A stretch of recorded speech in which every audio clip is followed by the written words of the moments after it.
क्या करा जाए? भगवान नारायण ने कहा आप करें क्या ये बताओ। सारे के सारे देवता एकत्रित होकर नारायण के पास गए। नारायण ब्रह्मा जी के पास गए, ब्रह्मा भगवान शंकर के पास गए, कुछ करिए। शिव जी ने कहा एक काम करो, सतियों में भी सती अनसुईया जी के पास जाइए। अनसुईया जी अगर इस कोसी को समझा देंगे तो फिर ये कोसी सूर्य देव से कहेगी तो सूर्य उदय हो सकते हैं। आप जाओ अनसुईया जी के पास, माँ अनसुईया के पास में जहाँ सतियां निवास करती,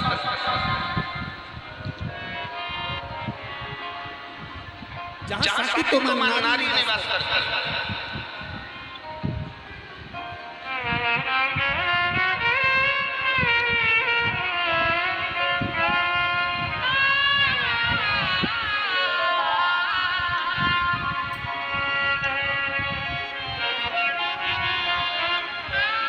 सतियों के उस झुंड में अनसुईया जी बैठी हुई थी।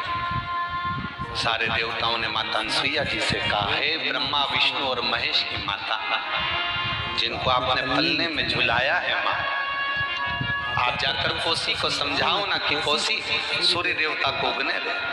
अनसुईया जी कोसी के पास पहुंचती हैं। अनसुईया जी ने कोसी से कहा, कोसी तो पतिव्रता धर्म का पालन करने वाली पवित्र नारी है, तो मेरे लोक में सातित्व लोक में निवास करेगी, अनसुईया के इस धाम में आएगी, पर तू सूर्य को क्यों नहीं कहती कि तू प्रकट हो जा, उसको उदय होने दो ना। कोसी कहती है अगर वो उग गया तो मेरा पति चला जाएगा, इसलिए सूर्य को उदय नहीं होने दूंगी, मैं उगने नहीं दूंगी। अनसुईया जी ने कहा मांडव बाबा का श्राप है, श्राप निष्फल नहीं हो सकता। तो तुरंत कोसी ने कह दिया, जब मांडव ऋषि अपने श्राप को वापस नहीं ले सकते तो मैं भी अपने श्राप को वापस नहीं ले सकती। समझाया अनसुईया जी ने, खूब समझाया है, नहीं कोसी नहीं मान। अनसुईया जी वापस गई। भगवान नारायण ने पूछा, माँ आप पूछ के आई हो? माँ कहने लगी हाँ मैंने पूछा, पर कोसी मानने को तैयार नहीं है। सारे देवताओं ने मिलकर तभी माता अनसुईया जी से कहा, आप मांडव ऋषि के पास जाकर गई है, मांडव बाबा के पास में जाकर निवेदन करा, मांडव बाबा आप अपने श्राप को वापस लीजिए। मांडव ऋषि ने श्राप को वापस लिया, पर श्राप वापस लेने के बाद भी कोसी ने सूर्य देवता से ये नहीं कहा कि तू उदय हो जा। फिर देवता एकत्रित हुए, फिर वापस पहुंचे कोसी के पास में जाकर फिर निवेदन करा, माँ अब तो श्राप वापस ले लिया, अब आपका पति मरेगा नहीं, अब वो सूर्य उदय होने पर प्राण नहीं छोड़ेगा, अब तो कुछ करिए। तब कोसी ने कहा, पहले मुझे वचन देना पड़ेगा, मेरे पति के लिए भी और मेरे लिए भी वचन देना पड़ेगा। मांगो क्या है? जब इस धरा पर पवित्र भूमि पर जब द्वारिका नाथ भगवान कृष्ण आए, क्रीड़ा स्थली उनकी यह रहे, भगवान खेलें इस भूमि पर और मुझे वचन दो। ब्रज की परिक्रमा करते करते जब कोसी के मध्य से या कोसी के रज से कोई छू कर जाए तो उस नारी का अखंड सौभाग्य हो जाए, ऐसा वर मुझे दे दिया। हम तो धन्यवाद देंगे अग्रवाल जी, सुभाष जी आपको, सौरभ जी आपको, कि आपने इस कथा को कहीं दूसरी जगह लेकर नहीं गए, इस कथा को कोसी में कराया। इसलिए साधुवाद है कि इतनी माताओं का अखंड सौभाग्य का भाव इस सुंदर दामोदर मास में कार्तिक महीने में कथा श्रवण करने का फल मिले। वचन दे दिया मेरे भगवान, वचन।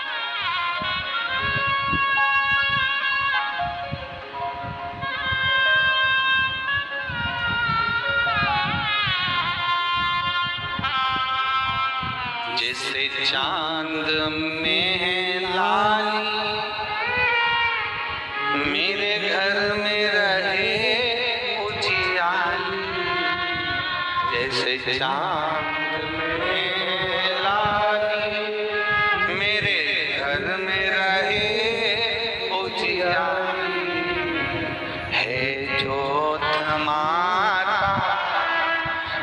चूड़ा अमर करो ना, हे ज्योत माता मेरा चूड़ा अमर करो। उसी की पवित्र धारा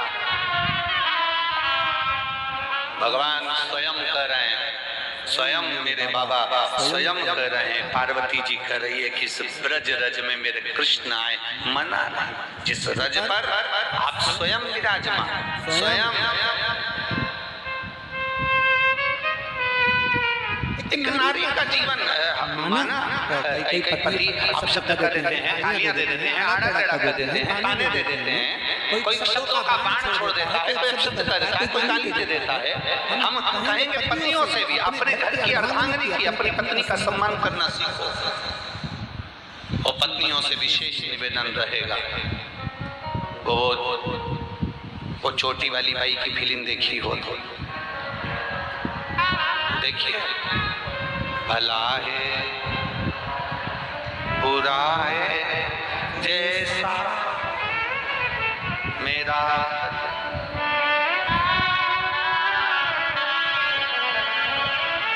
अगर तुम लोगों ने स्मरण किया हो, देखा हो, तो उसमें वो कहती जैसा भी है मेरा, मुख से एक शब्द ना निकले उसके लिए, आड़ा टेढ़ा ना निकले उसके लिए। और मेरी जीजियों और मेरे जीजाओं, एक बात अपने भीतर उठार कर रखी है कि आप ब्रज की रज में रह रहे हो, प्रयास करना इस रज में वही जन्म लेता है, इस रज में वही आता है जिसको मेरे भगवान ने पूरी तरह